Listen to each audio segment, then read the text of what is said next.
Day everyone, I am John Mark Kibuis. Today I will present about information management and entity relationship ER model. Two important concepts in organizations and database design.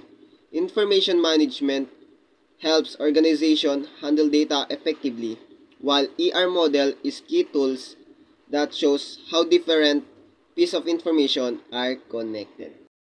First, I will discuss the information management concepts and fundamentals. Information systems, integrated set of components for collecting, storing, and processing data. So, information systems are tools that help organizations collect, store, and use data. They make it easier to manage daily tasks, communicate with customers and suppliers, and stay competitive in businesses. For example, bank system that process customers' transaction. When you withdraw money, the system collects data, your account number, PIN, withdrawal amount, processes it, checks your balance, and provides information, receipt, update, balance. This shows how an information system support daily operations. Data versus information. Data is raw facts such as number, symbol, and text, and information is the processed data that is meaningful. Data is raw and unorganized facts like number, letters, or symbol found everywhere. When data is processed and arranged in a meaningful way, it becomes information that people can understand and use for a purposes. For example, student grades versus class average. If you have a list of number or grades like 87, 90, 88, or 95, that is data. When a teacher calculates the average grade or identifies the top student, that becomes information because the raw numbers are now meaningful and useful. Management means guiding and coordinating people and resources like money, machines, and materials to achieve an organization goals through planning, organizing, directing, and controlling. There are three meanings of management according to Teo Hyman.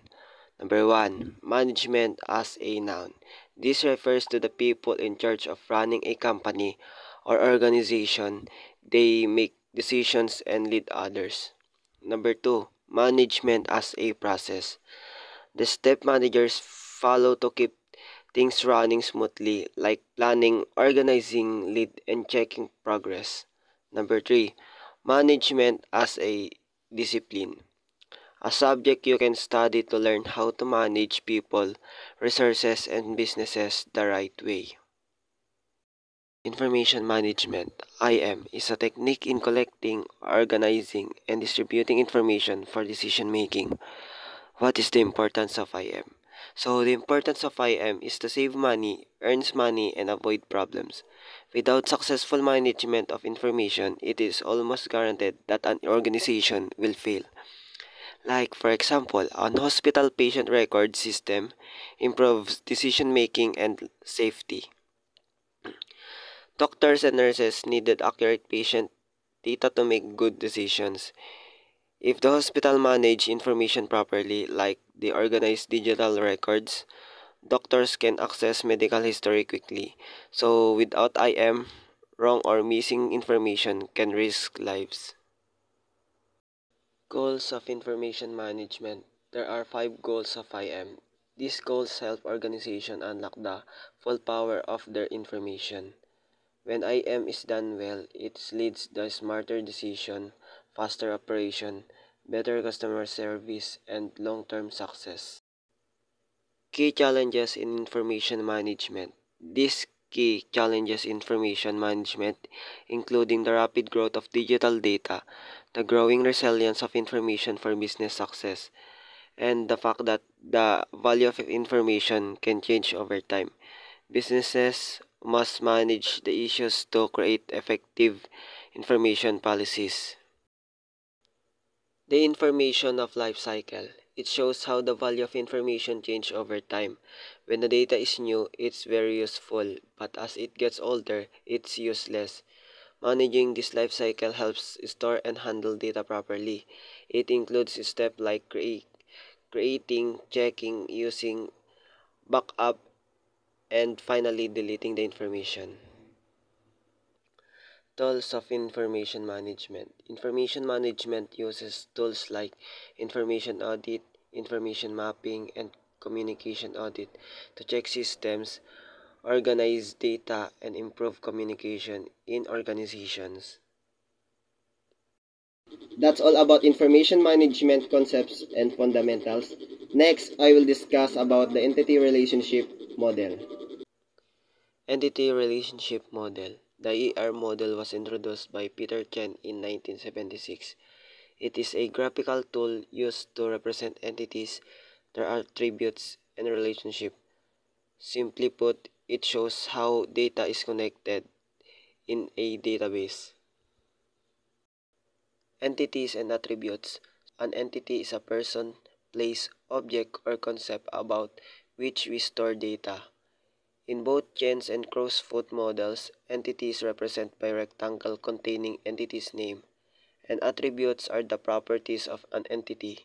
In Chen's model, attributes are represented by ovals and are connected to entity rectangle with a line.